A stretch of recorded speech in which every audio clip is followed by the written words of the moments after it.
এক নম্বর প্রশ্ন হলো অকর্মক এর বিপরীত শব্দ কি হবে? অকর্মকের বিপরীত শব্দ হলো সকর্মক। অকর্মক এর বিপরীত শব্দ হলো সকর্মক। 2 নম্বর প্রশ্ন অক্ষম এর বিপরীত শব্দ কি হবে? অক্ষম এর বিপরীত শব্দ হবে সক্ষম। অক্ষম এর বিপরীত শব্দ হবে সক্ষম।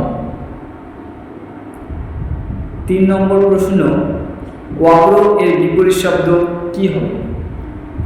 3 নম্বর প্রশ্ন হলো অগ্র এর বিপরীত শব্দ কি হবে? অগ্র এর বিপরীত শব্দ হলো পশ্চাৎ।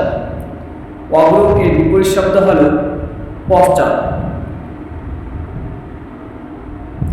4 নম্বর প্রশ্ন অগ্রজ এর বিপরীত শব্দ কি?